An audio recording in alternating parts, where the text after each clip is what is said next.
إن الحمد لله نحمده ونستعينه ونستغفره ونعوذ بالله من شرور أنفسنا ومن سيئات أعمالنا من يهده الله فلا مضل له ومن يضلل فلا هادي له وأشهد أن لا إله إلا الله وأشهد أن محمدًا عبده ورسوله أما بعد فإن خير الحديث كتاب الله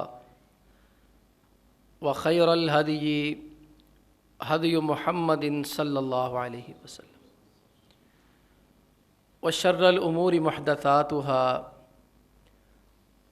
وكل محدثة بدعة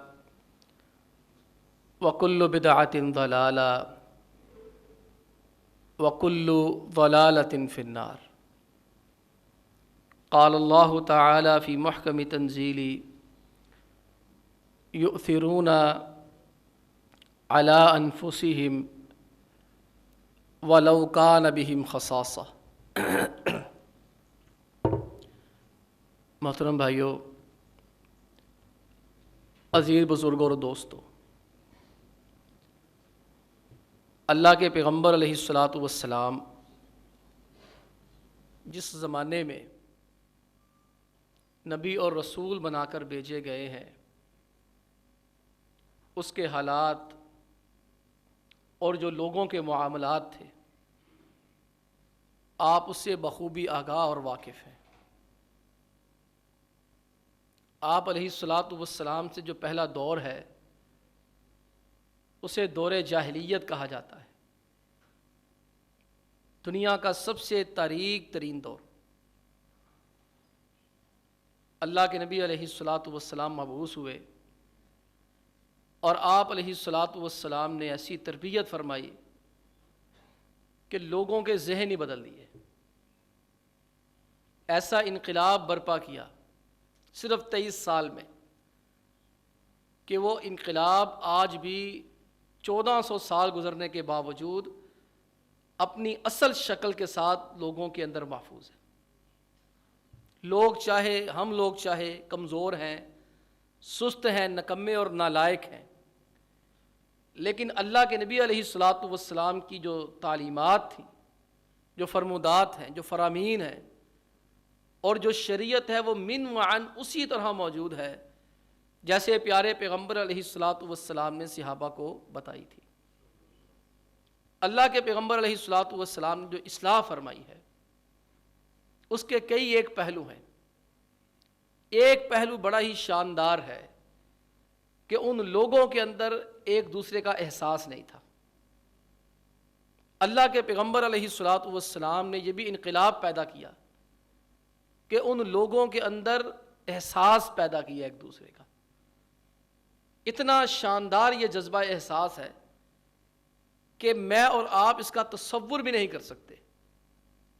جب کسی کے اندر جذبہ احساس ہوتا ہے پھر چاہے اس کا سارا کچھ ہی چلا جائے اسے کچھ پرواہ نہیں ہوتی۔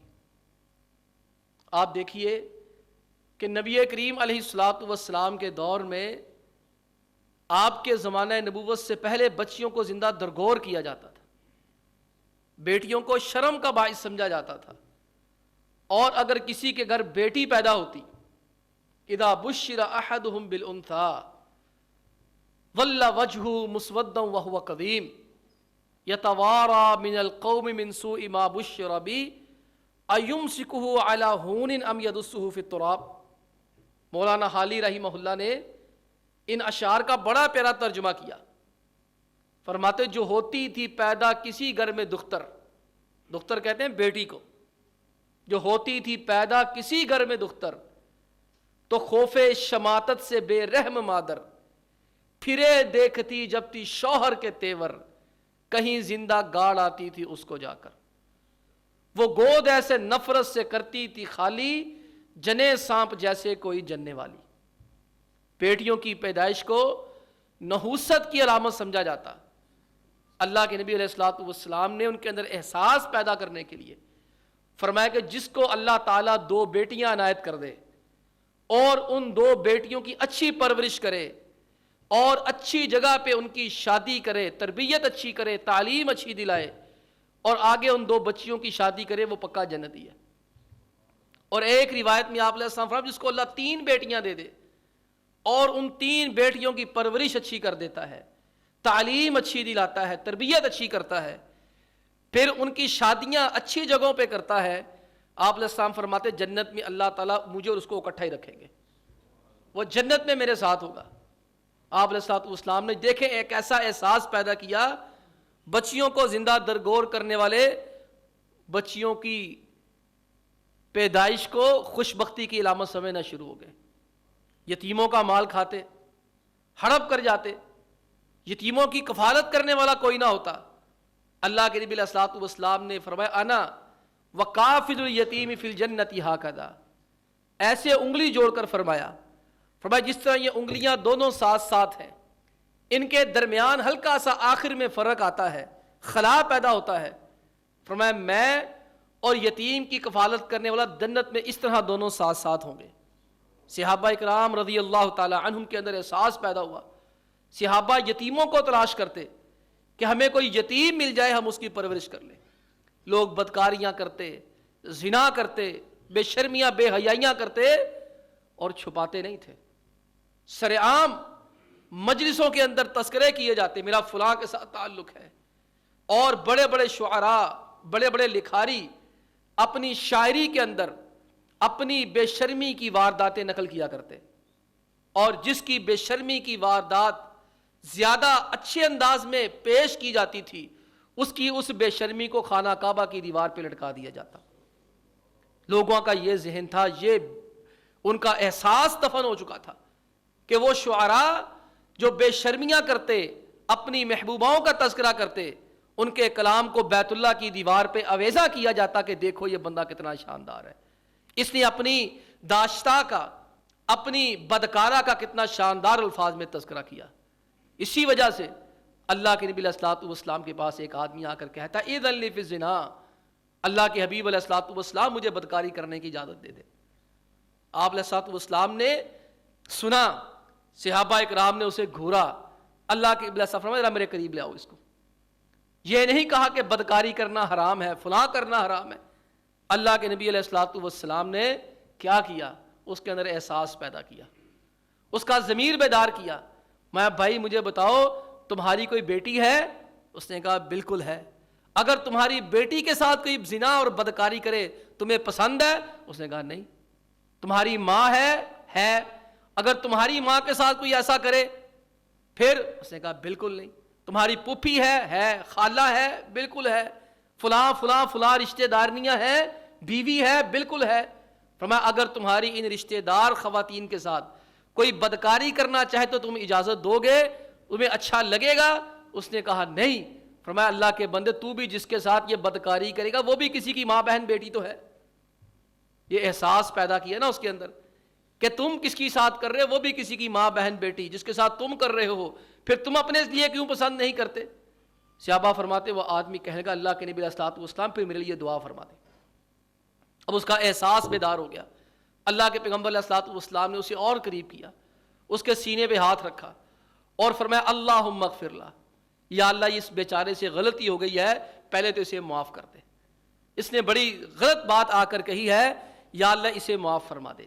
اللہم طہر قلبہ، یا اللہ دل پاکیزہ نہیں تھا ابھی اس کا، اس لیے برے خیالات پیدا ہوئے ہیں، یا اللہ اس کے دل کو صاف کر دے۔ وحسن فرجہ، یا اللہ اس کی آبرو کی حفاظت فرمانا، اس کی بھی عزت کی حفاظت فرمانا، اور اس کے وجہ سے کسی کی عزت پامال ہونے سے بھی بچانا۔ صحابہ فرماتے ہم نے دیکھا اس نوجوان نے ساری زندگی اپنی نگاہ زمین سے نہیں اٹھائی۔ یہ آپ علیہ السلام نے بھائیو احساس پیدا کیا، غلاموں کے ساتھ جو سلوک ہوتا تھا، ملازمین کے ساتھ جو سلوک ہوتا تھا، بیوی بچوں کے ساتھ جو سلوک ہوتا تھا، ماں باپ کے ساتھ جو سلوک ہوتا تھا، آپ قرآن پڑھ کے دیکھیں، احادیث پڑھ کے دیکھیں، ان چیزوں کے ساتھ اچھے سلوک کے ساتھ ثواب رکھ دیے گئے، اور ان چیزوں کے ساتھ جو برا سلوک کرتا ہے ان رشتوں کے ساتھ اس کے لیے جو ہے وہ سزائیں دی گئی ہیں۔ کس لیے؟ تاکہ اس بندے کا احساس پیدا ہو جائے۔ یہ تربیت تھی، اسی تربیت کا نتیجہ تھا اللہ کے نبی علیہ الصلوۃ والسلام تشریف فرما ہے مدینے میں، مسجد نبوی میں ایک صحابی آ کر کہنے لگے مجھے بھوک لگی، مجھے کھانا کھلائیں۔ پیارے پیغمبر علیہ الصلوۃ والسلام نے اپنے 9-10 گھروں کے اندر پیغام بھیجا، سب گھروں سے جواب آیا کھانے کے لیے ہے ہی کچھ نہیں، کھانے کے لیے کچھ بھی نہیں ہے، ہمارا ایک گھر ہے، ہمیں پریشانی ہوتی گھر کیسے چلانا ہے۔ پیغمبر علیہ الصلوۃ والسلام کے 10-11 گھر ہیں یک وقت، اور 10 گھروں میں کھانے کے لیے ایک روٹی کا لقمہ تک نہیں ہے۔ اللہ کے پیغمبر علیہ الصلوۃ والسلام نے اس صحابی کو بٹھایا اور کہا یار یہ میرا مہمان ہے، میرے پاس تو کھلانے کے لیے ہے ہی کچھ نہیں، کوئی اس کی خاطرداری کر سکتا ہے، کوئی اسے روٹی کھلا دے گا؟ ایک صحابی کہنے لگے اللہ کے نبی علیہ الصلوۃ والسلام میں کھلانے کے لیے تیار ہوں۔ وہ گھر لے کے چلا گیا، اپنی بیوی سے جا کے پوچھتا کھانے کے لیے کچھ ہے؟ اس کی بیوی نے کہا کچھ بھی نہیں ہے، اتنا ہے بچے کھا لیں گے، میں تو نے بھوکے سونا ہے، میرا تیرا فاقہ ہی ہے، بچوں کے لیے کھانے کو تھوڑا بہت ہے۔ اس نے کہا نومی الصبیہ، او بچوں کو بھوکا ہی سلاؤ، آج بچوں کو بھوکا سلاؤ، کھانا لے کے آنا، جب کھانا دسترخوان پہ رکھ دو اطفئ السراج، لائٹ آف کر دینا، چراغ بجھا دینا، میں مہمان کے ساتھ بیٹھ کے ایسے ایسے ایسے منہ مارتا جاؤں گا، مہمان سمجھے گا میں کھانا کھا رہا ہوں، مہمان تو کھانا کھائے گا۔ وہ جی بیوی بھی بڑی اچھی تھی، بڑی فرما بردار تھی، اللہ ایسی بیویاں سب کو عنایت کرے، اور جن کی بیویاں ہیں اللہ ان کی بیویوں کی ایسی ہی تربیت کرنے کی توفیق عطا فرمائے۔ اس بیگم نے اپنے شوہر کی بات مانی، اللہ کی بندی نے، اس کی بیوی نے بات مانی، مہمان کے سامنے کھانا رکھا، چراغ بجھا دیا، اور میزبان ایسے ایسے کر رہا ہے، خام خواہی منہ ہلاتا جا رہا ہے، کچکچاتا جا رہا ہے، مہمان کھانا کھا کے چلا گیا۔ صبح فجر پڑھنے کے لیے وہ صحابی مسجد میں گیا، اللہ کے نبی علیہ الصلوۃ والسلام نے بلا لیا، میں میری بات سنو، کیا ہوا؟ کہا یار تو نے کون سا ایسا عمل کیا ہے اللہ عرش پہ تیری ادا پہ مسکرا پڑا ہے، اور اللہ نے تیری شان میں قرآن کی آیتیں نازل فرما دی ہیں۔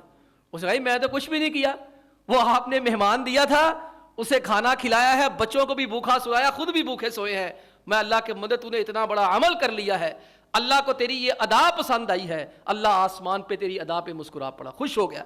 اور دوسری بات فرمایا اللہ نے تیری شان میں قرآن کی آیتیں نازل کی ہیں جو قیامت تک پڑھی جاتی رہیں گی، یؤثرون علی انفسہم ولو کان بہم خصاصہ۔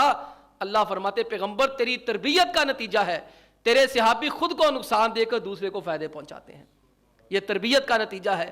حافظ ابن کثیر رحمہ اللہ تفسیر ابن کثیر میں اسی آیت کی شرح میں لکھتے ہیں، فرماتے ہیں کہ جنگ یرموک کا واقعہ، ایک صحابی زخمی ہے، پانی پلانے والا آیا، اس نے آواز لگائی الماء، مجھے پانی دے دو، وہ اس کے پاس پانی لے کر پہنچا ہے، تھوڑی دور سے آواز آئی الماء، مجھے پانی دو، اس نے کہا میرے اس بھائی کو جا کے پانی پلاؤ، اس تک وہ پہنچا ہے، تیسری آواز آئی الماء، مجھے پانی دے دو، اس نے کہا میرے اس تیسرے بھائی کو پانی پلاؤ، تیسرے نے کہا نہیں پہلے کو پلاؤ، فرماتے ہیں پہلے کے پاس گئے پہلا شہید ہو گیا، دوسرے کے پاس گئے دوسرا پیاسا شہید ہو گیا، تیسرے کے پاس گئے تیسرا شہید ہو گیا۔ یہ اس تربیت کا نتیجہ تھا جو احساس پیدا کیا۔ آج امت کے اندر سے احساس کا جذبہ ختم ہو گیا ہے۔ اللہ کے بندو اس وقت ملک جس حالت سے دوچار ہے، اللہ تعالیٰ ہمارے جو سندھ کے اندر بھائی ہیں، جو بلوچستان کے اندر بھائی ہیں، خیبر پختونخوا کے بھائی ہیں، 90% پاکستان ڈوبا ہوا ہے، اور اللہ کی قسم جانا تو بہت دور کی بات ہے، ہم وہ مناظر نہیں دیکھ سکتے، ہم وہ تصویریں نہیں دیکھ سکتے جو وہاں پر پائی جاتی ہیں۔ اللہ کا شکر ہے ہم نے اس قوم کا مثبت چہرہ دیکھا، ہمارے پاس سوشل میڈیا آیا، کل تک ہمارے پاس الیکٹرانک میڈیا تھا، دجالی پرنٹ میڈیا تھا، اور یہودیوں کے ایجنٹ اور عیسائیوں کا ایجنٹ میڈیا تھا جو ان سے ڈالر لیتا، پیسے کھاتا، لفافے لیتا اور ان کے مرضی کی رپورٹنگ کرتا۔ مرضی کی رپورٹنگ کیا دکھائی جاتی کہ پاکستانی بڑے ہی برے ہیں، یہ لوگ کسی کا احساس نہیں کرتے ہیں، یہ لوگ بڑے ہی فراڈ ہیں، یہ بڑے ہی مکار ہیں۔ ہم اس چیز سے انکار نہیں کرتے، معاشرے کے اندر ایسے عناصر پائے جاتے ہیں، لیکن ہم نے دیکھا اس موقع کے اوپر لوگوں نے اللہ کی راہ میں خرچ کرنے کی انتہائی کر دی ہے۔ آپ دیکھیں جگہ جگہ کیمپ لگے ہوئے ہیں، لوگ اظہار کر رہے ہیں، لوگ خود جا رہے ہیں۔ کل ایک ویڈیو دیکھنے کو ملی، وہ اللہ کی قسم انصار کی یاد تازہ ہو گئی، ویڈیو بنائی جا رہی ہے، وہ بندہ گیا ہے، اس نے ویڈیو بنا کے بتایا یہ ہمارے پاس 4 کلومیٹر سے کھانا لینے کے لیے آیا ہے، اور تھوڑا سا ایک راشن کا پیکٹ تھا ایک، اور آ کر وہ کیا کہتا ہے مجھے سارا نہیں چاہیے، میرے پیچھے میرا ایک ہمسایا ہے وہ بھوکا، آدھا اسے دے دینا۔ لوگوں نے کیسے یار جذبے دکھا دیے. ہم ان تکلیفوں کا ادراک نہیں کر سکتے.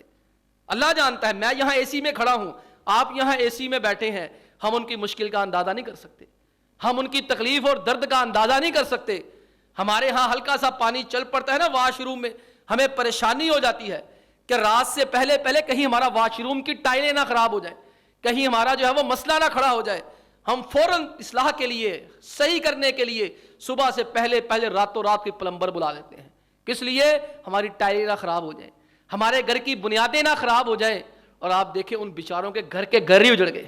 1 2 3 4 نہیں, ہزاروں بستیاں ہیں جہاں یہ میڈیا نہیں جا رہا. میڈیا میں سے چند ایک لوگ جا رہے ہیں, لیکن جیسا کہ میں نے ابھی عرض کیا ہے کہ اللہ کا فضل و کرم, یہ سوشل میڈیا ہمارے پاس ہے. اس سوشل میڈیا کی طاقت ہے کہ لوگوں کو پتا چلا ان کا حقیقی خیر خواہ مولوی ہے. آپ دیکھ لیں, میں آپ کو دعوت دیتا ہوں, اب لوگ اٹھے ہیں, این جی اوز کو اب خیال آیا ہے, لیکن جیسے ہی بارش ہونا شروع ہوئی ہے, جیسے ہی آفت زدہ علاقوں کو آفت زدہ قرار دے دیا گیا ہے, پورے پاکستان سے علماء نے وہاں پر سامان پہنچانا شروع کر دیا تھا. لوگوں کو دیکھیں, میں یہ نہیں کہتا کہ سارا کچھ کر دیا ہے, یہ عام لوگوں کے بس کی بات نہیں ہے, یہ حکومتوں کی بس کی بات ہوتی ہے. میں اور آپ اتنا زیادہ بندوبست نہیں کر سکتے ہیں, لیکن اللہ کے بندوں ہم کچھ نہ کچھ تو کر سکتے ہیں. وہ قصہ مشہور ہے نا کہ جب ابراہیم علیہ السلام کو جلایا جا رہا تھا, قصہ پتہ نہیں صحیح ہے کہ نہیں صحیح, بات سمجھانے کے لیے بتا رہا ہوں. جب ابراہیم علیہ السلام کو آگ میں جلانا تھا, کہتے دنیا میں کبھی اتنی آگ نہیں جلائی گئی, اتنی زیادہ آگ کبھی نہیں جلائی گئی دنیا میں کہ ابراہیم کو نظر آتش کرنا ہے, ابراہیم کو جلانا ہے. کہتے ایک چڑیا اپنی چونچ کے اندر پانی کا ایک قطرہ لے کر آ رہی تھی. کسی نے اسے کہا, چڑیا تمہارے پانی کے قطرے بہانے سے, ایک قطرہ ڈالنے سے آگ بجھ جائے گی. اس نے کہا آگ نہیں بجھے گی, لیکن میرا ساتھ اللہ ابراہیم علیہ السلام کے ساتھ کر دے گا. میں سمجھتا ہوں اس چیز کو, میرے تعاون کرنے سے, آپ کے تعاون کرنے سے, ہمارے خرچ کرنے سے ان کے مکمل طور پر مسائل حل نہیں ہو سکتے. یہ حکومتوں کے کام ہے, یہ سربراہوں کے کام ہے, یہ اپوزیشن کے کام ہے, یہ جو بھی بڑے بڑے وہاں M N A M P A ہیں, یہ جو بڑے بڑے ووٹ لینے والے لوگ ہوتے ہیں, یہ ان کی ذمہ داری ہے, یہ ہماری نہیں ہے. جنہوں نے یہاں ووٹ لیا وہ پہنچے وہاں پر, انہوں نے ان لوگوں کے ووٹ لیے ہیں, ان کے عوامی نمائندے ہیں, ان کا یہ فرض بنتا ہے کہ میڈیا سے اب اٹھ جائیں, میڈیا کو خیر بات کہہ دیں. یہ جو 8 بجے سے لے کے 12 بجے تک پوری قوم کو ٹیبل ٹاک اور اس طرح کے پروگرام کر کر کے ذہنی مریض بنایا ہوا ہے اور سیاسی متعصب بنایا ہوا ہے, سیاسی فرقہ واریت پھیلائی ہوئی ہے. ان لوگوں کو چاہیے ضرور کریں, کچھ دنوں کے لیے یہ کام چھوڑ دیں. میڈیا ہاؤسز کو چاہیے ان لوگوں کو بلانا بند کر دیں, ان لوگوں کی چھٹی کرا دیں کہ جاؤ اپنے اپنے علاقوں میں جا کے کام کرو. یہ کام ان کے کرنے والے ہیں, لیکن حضرات یہ ہم نے بھی کرنا ہے. ہم نے بھی اپنی سطح پہ یہ کرنے کی کوشش کرنی ہے. کسی کو امداد ایک بندے کو بھی مل جائے نا, ہمارے لیے یہی بہت بڑی بات ہے. آپ دیکھ لیں, ویڈیوز نہیں دیکھی جاتی, لاکھوں جانور بہہ گئے ہیں, لاکھوں جانور. ان لوگوں کی گزر اوقات انہی کے اوپر ہوتی ہے.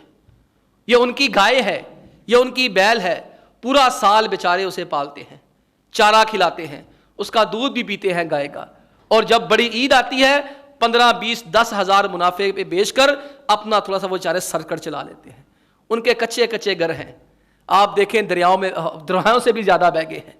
مجھے نہیں پتا یہ خبریں درست ہیں کہ نا درست ہیں, لیکن جب بھی ایسا معاملہ پیش آتا ہے تب اخباروں میں یہ خبر آتی ہے بڑے بڑے وڈیروں نے اپنی زمینوں سے دریاؤں کا رخ موڑ دیا ہے. میرا ایک طالب علم ہے راجن پور کا, میں نے اس سے یہ پوچھا کہ کیا ایسا ہوتا ہے؟ اس نے کہا جی ایسا ہی ہوتا ہے. اس نے کہا یہ وڈیرے, یہ جاگیردار, یہ ایم این اے, یہ ایم پی اے اپنی زمینوں اور فصلوں کو بچانے کے لیے انہوں نے کٹاؤ رکھے ہوئے ہیں, اور جیسے ہی ان کو سیلاب کا اندیشہ ہوتا ہے, ان کو پریشانی کا اندیشہ ہوتا ہے, وہ ہماری زمینوں کی طرف پانی موڑ دیتے ہیں. اس بیچارے نے بتایا ہماری ساری زمینیں تباہ ہو گئی ہیں, ہمارے سارے گھر ہی تباہ ہو گئے ہیں, ہمارے پاس کچھ بھی نہیں بچا ہے. تو میں نے کہا پھر تم کیوں نہیں جاتے؟ اس نے کہا اس لیے کہ اللہ کی توفیق سے ہمارا دوسرے شہر میں گھر ہے, ہمارے سارے گھر والے وہاں چلے گئے. جو اس طرح کے مالدار لوگ ہیں وہ تو کچھ نہ کچھ کر لیں گے, لیکن ہمارا فرض ہے وہی جذبہ احساس پیدا کرنا. قوم نے اجتماعی طور پر اس جذبے کو بیدار کرنا ہے, مسلک کی تفریق کیے بغیر. میں تو اس سے بھی بڑھ کر کہتا ہوں, مسلک تو بہت چھوٹی چیز ہوگی نا, مذہب کی تفریق کیے بغیر. اگر اس سیلاب کی لپیٹ میں کوئی پاکستانی عیسائی بھی ہے اس کی مدد کرنا بھی ہمارا فرض بنتا ہے. کوئی پاکستانی ہندو بھی ہے، یہودی بھی ہے، بدھ مت بھی ہے، پارسی بھی ہے، اگر وہ پاکستانی ہے، اس کے پاس ہمارا شناختی کارڈ ہے، اس کی حفاظت کا ذمہ ہم نے لیا ہوا ہے. کیونکہ ہمارے جب وہ نیشنلٹی ہولڈر بن گئے، اس کا بھائی پھر مطلب یہ ہوتا ہے کہ دکھ سکھ میں ہم ان کے ساتھی ہیں. اگر وہ ملک کے اندر انارکی پیدا نہ کریں، ملک کے اندر انتشار پیدا نہ کریں اور ملک کے قوانین اور قواعد کی مکمل پاسداری کریں، پھر حکومتوں کا اور بحیثیت مسلمان ہمارا فرض بنتا ہے ہم نے ان کے ساتھ تعاون کرنا ہے. صحابہ اکرام رضی اللہ تعالی عنہم میں سے جناب جریر بن عبداللہ البجلی رضی اللہ تعالی عنہ، بہت بڑا نام ہے. ان کو اس امت کا یوسف علیہ الصلوۃ والسلام کہا جاتا ہے.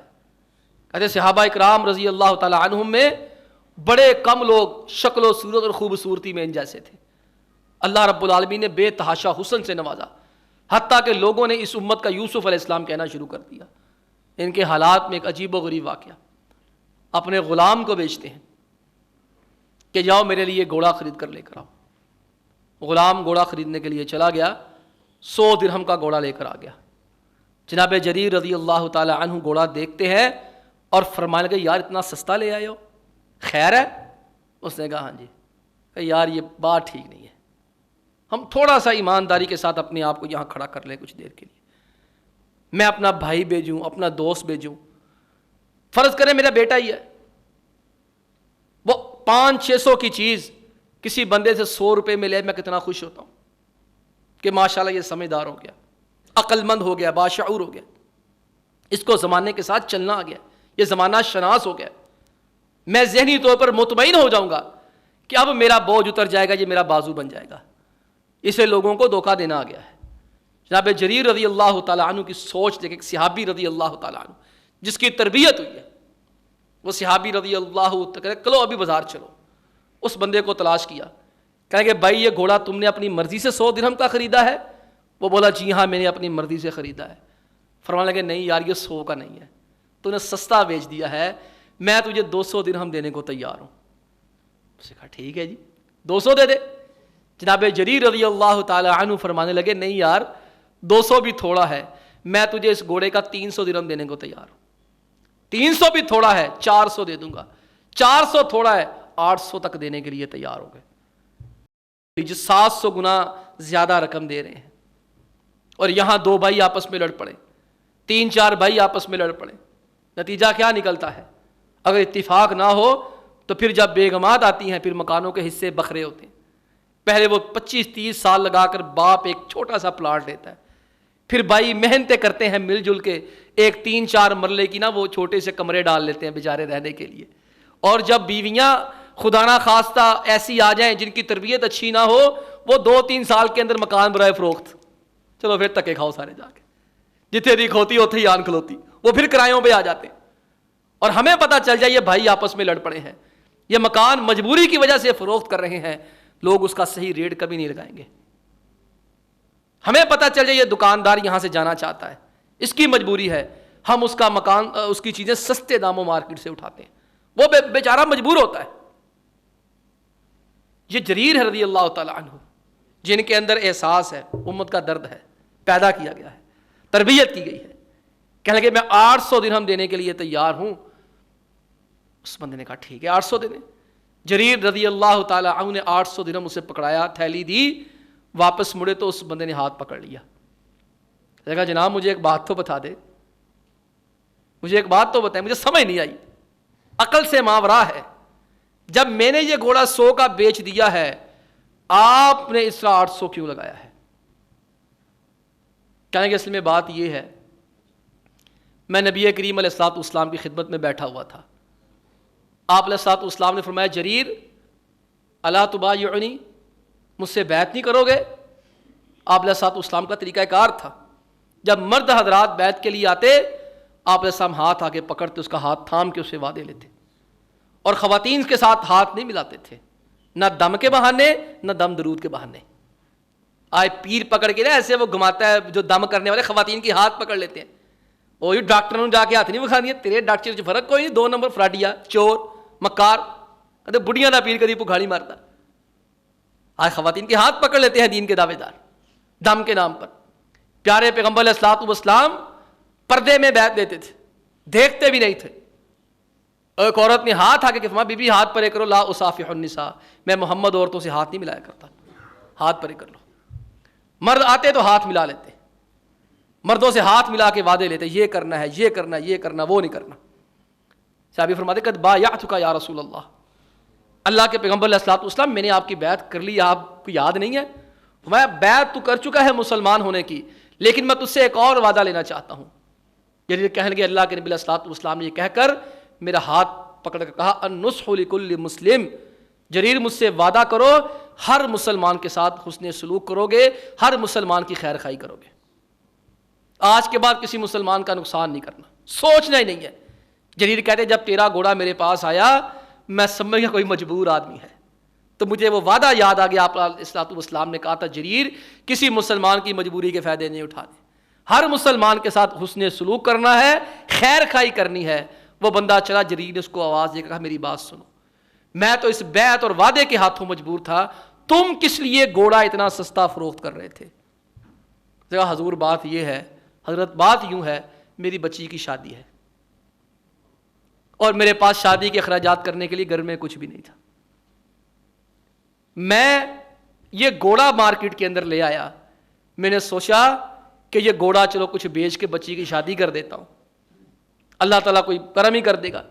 کہتے آپ کے غلام نے پھر 100 درہم لگا دیا، مجھے تو کوئی 100 درہم دینے کے لیے بھی تیار نہیں تھے، جس کو پتا تھا میری بیٹی کی شادی ہے. تو جریر رضی اللہ تعالیٰ عنہ نے ایک بڑا شاندار جملہ کہا، اس نے کہا یاد رکھو اللہ کے پیغمبر علیہ الصلوۃ والسلام نے ہمیں چیزیں خریدنے کا حکم دیا ہے، مجبوریاں خریدنے کا حکم نہیں دیا ہے. ہماری تربیت یہ نہیں ہوئی کہ لوگوں کی مجبوریوں سے فائدے اٹھا کے مجبوریوں کے ریٹ لگانے ہیں، ہم نے چیزوں کے ریٹ لگانے ہیں.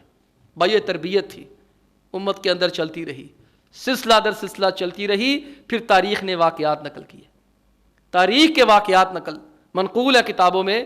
یہ بغداد کا ایک واقعہ، ایک یہودی بغداد، آپ دیکھیں ہمارے ساتھ کتنے عیسائی کام کرتے ہیں. کوئی آج تک مسلمان سنا ہے آپ نے ہوا گھروں کے اندر کتنے عیسائی کام کرتے ہیں؟ اس کو چھوڑیں، دینی اداروں کے اندر، جامعہ سلفیہ میں، دارالقرآن میں، ستیان میں، کہاں ظاہری بات ہے بیت الخلاء کی صفائی کے لیے، ان کاموں کے لیے ہم عیسائی رکھتے ہیں جنہیں ہم چولہا کہتے ہیں، یہ عیسائی ہی کام کرتے ہیں. آج تک کوئی عیسائی ہمیں دیکھ کے مسلمان ہوا ہے؟ ہم اپنے بزرگوں کو برا بھلا تو کہہ لیتے ہیں جو اہل توحید ہیں، جن کے درباروں اور مزاروں پہ بڑے یہ غلط کام ہوتے ہیں، شرکیہ اڈے بنے ہوئے، ان کا تو کوئی قصور نہیں اس میں. آپ کبھی ان لوگوں کی اندر پہ غور کریں، کتابیں پڑھ کے دیکھیں، ان کے حالات پڑھ کے دیکھیں. وہ لوگ سوشل ورکر تھے. یہ علی حجویری رحمۃ اللہ علیہ جب لاہور کے اندر آئے ہیں، لاہور میں آ کے انہیں بہت لاہور کے بندوں کو مسلمان کیا، کوئی دعوت نہیں دی. کیا کیا؟ صرف ایک کام کیا، احساس کیا لوگوں کا. ہندو لوگ تھے، سارا ہندوؤں کا علاقہ راوی کے کنارے آ کے بیٹھ گئے، پانی کے گڑھے رکھ لیے. مزدور جب مزدوری کر کے پانی پینے آتے انہیں پانی پلاتے، 1 دن 2 دن 4 دن. حضرت خیر تو ہے، ہمارے تو اپنے مذہب والے ہمیں اچھوت سمجھتے ہیں، منحوس سمجھتے ہیں، آپ ہمیں اپنے ہاتھوں سے پانی کیوں پلاتے ہیں؟ کہتے اس لیے کہ ہمارے دین کے اندر لوگوں کے ساتھ اچھا سلوک کرنا لکھا ہوا ہے. سارے ڈھیر لوگ مسلمان ہو گئے، ہزارہ لوگ ایک دن میں مسلمان ہوئے ان کے ہاتھوں پہ. کس وجہ سے؟ احساس پیدا کیا. یہ بغداد کا میں واقعہ عرض کرنے لگا تھا. ایک یہودی تاجر کہتے ہیں بغداد میں چیز خریدنے کے لیے چلا گیا، ایک دکاندار سے جا کر ریٹ طے کر رہا ہے، باؤ تاؤ ہو رہا ہے. باؤ تاؤ کرتے کرتے ریٹ فکس ہو گیا نا، تو دکاندار کہنے گا یار یہ چیز مجھ سے نہ لو. اس کا پھر کس سے لوں؟ اس نے کہا سامنے وہ ایک میرے بھائی کی دکان ہے، ایک وہ دکان ہے، اس سے جا کر لے لو، یہی چیز اسی طرح کی، اسی کوالٹی کی، اسی مقدار میں، اسی ریٹ پر تمہیں اس سے بھی مل جائے گی. اس نے کہا وہ تمہارا کیا لگتا ہے، کیوں ایسا کر رہے ہو؟ اس نے کہا اس لیے کہ میں صبح سے لے کے شام تک اپنی کمائی کر چکا ہوں. میں نے اس بیچارے کو دیکھا، اس کی دکان پہ ایک گاہک بھی نہیں آیا. میں نے آج کا رزق کما لیا، میں اس کو کہنے لگا بند. میں چاہتا ہوں میرا یہ بھائی اور دوست یہ بھی شام کو جانے سے پہلے کمائی کرے، اپنے بچوں کے لیے کھانے کو کچھ لے جائے. اس نے کہا یہ تمہارا کون ہے؟ اس نے کہا کچھ نہیں، میرا مسلمان بھائی اور کچھ بھی نہیں ہے. اس نے کہا یار تمہارا اسلام اتنا اچھا ہے، اشہد ان لا الہ الا اللہ و اشہد ان محمد عبدہ ورسولہ کہہ کے مسلمان ہو گیا. یا مسلمان جو انڈونیشیا میں پھیلے ہیں، ملائیشیا میں پھیلے ہیں، فلپائن میں، الجزائر میں، افریقہ کے صحراؤں میں، ان علاقوں میں مسلمان پھیلے ہیں نا، یہ تاجروں کی محنت کی وجہ سے پھیلے ہیں. جہاں جہاں مجاہدین جا سکے وہاں وہاں وہ گئے ہیں. لیکن جو ان علاقوں کا میں نے ذکر کیا ہے، ان علاقوں کے اندر مسلمان تاجر تجارت کرنے کے لیے جاتے تھے. ان کا جذبہ احساس دیکھ کر، ان کے پیمانوں اور ترازوؤں کو دیکھ کے لوگ مسلمان ہو جاتے تھے. تو اس لیے میں سمجھتا ہوں یہ اس وقت بہت ضروری ہے ہمارے اندر بھی یہ جذبہ بیدار ہو. میں نے پہلے بھی عرض کیا ہے، الحمدللہ ثم الحمدللہ قوم نے بڑی بیداری کا مظاہرہ کیا ہے، اور جو منفی خبریں تھیں ان کا ہم نے الحمدللہ رد کر کے دکھایا ہے.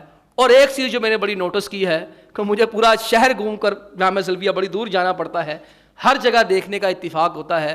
تو میں نے دیکھا جہاں جہاں پر علماء نے کیمپ لگائے ہیں وہاں وہاں پر صندوقچیاں اور سامان بھرا ہوا ہے. لوگ وہ کسی نے صحیح کہا تھا، لوگ نوٹ مولوی کو دیتے ہیں، ووٹ سیاست دانوں کو دیتے ہیں. واقعتاً اس کا میں نے مشاہدہ کیا. اور جہاں جہاں پر لوگ ویسے ہی کیمپ لگا کے بیٹھے یونیورسٹیوں کے نام پر، کالجوں کے نام پر، اللہ ان کو بھی توفیق دے، میں دیکھا وہاں ڈبے خالی پڑے ہیں، سامان ہی کوئی نہیں ہے. تو اس ضمن کے اندر پچھلے خطبہ جمعہ میں بھی آپ سے اچانک ہی گزارش کر دی تھی تعاون فرمائیں، بھائی تعاون کم تھا. اس دفعہ پھر ہم نے مل بیٹھ کے سوچا ہم اپنا مسجد کا تعاون اس دفعہ نہیں کریں گے. جتنا تعاون ہوگا یہ سارے کا سارا ان لوگوں کے لیے ہی ہوگا. بعض احباب پچھلی دفعہ فرمائے تھے یہ مسجد کے لیے ہے، یہ ان کے لیے ہے. ہم نے پھر سوچا، ایک تو اچانک اعلان ہوا، کوئی منصوبہ سازی نہیں تھی. اس دفعہ جو ہے وہ یہی پھر فیصلہ ہم نے سمجھ کے کیا ہے، اس دفعہ جو جتنا بھی تعاون ہوگا سارا انہی کو جائے گا. اس میں مسجد کا کوئی حصہ نہیں رکھا جائے گا. اور پھر انشاءاللہ اگلے ہفتے ہی سندھ میں جانے کا ارادہ ہے. پروفیسر نجیب اللہ طارق صاحب کا، کچھ علماء کا، ان کا یہ ایک ذہن ہے ہم وہاں خوراک لے کر نہ جائیں. اس کے لیے ٹرک کروانا پڑتا ہے، اور ٹرک اگر لے کر جائے تو اس کا خرچہ 50-60 ہزار پڑ جاتا ہے. انہیں پھر یہی سوچا کہ گاڑی میں جائیں اور وہاں کہیں سے رک کر کوئی چیزیں لے لیں، یا ان کو نقدی ہاتھ میں پکڑا دیں کہ بھئی جو آپ نے کرنا ہے وہ کر لیں. میری آپ سے دلی گزارش ہے، میں بھی تعاون کروں، آپ بھی تعاون کریں، ہم سارے پیچھے نہ رہیں. ان لوگوں کو ہماری بڑی ضرورت ہے. اللہ جانتا ہے تصویریں نہیں دیکھی جاتی، اور جو ہے وہ حوصلہ نہیں. جو لوگ وہاں پر گئے ہیں انہوں نے دیکھا ہے وہ بیچارے ہوش میں نہیں آ رہے. ان سے گفتگو کا موقع ملتا ہے وہ چیخیں مار مار کے روتے ہیں. یہ ان کا تصور ہے جو وہاں صرف دیکھنے کے لیے ان کا یہ حال ہے. اور جن بیچاروں کے اوپر مصیبتیں ٹوٹ پڑی ہیں ان کا کیا حال ہوگا. اور آپ کو میں یہ بھی عرض کر دوں 5-6 مہینے تک جتنا پانی آ گیا ہے کوئی امکان نظر نہیں آ رہا کہ وہاں سے پانی کا اخراج ہوگا. سیلابی ریلیں ہیں. اللہ تعالیٰ سے دعا بھی فرمائیں جمعے کے بعد ان کے لیے، اور ساتھ ساتھ تعاون بھی فرمائے. اللہ تعالیٰ آپ کو جزائے خیر عطا فرمائے. وآخر دعوانا ان الحمد للہ رب العالمین.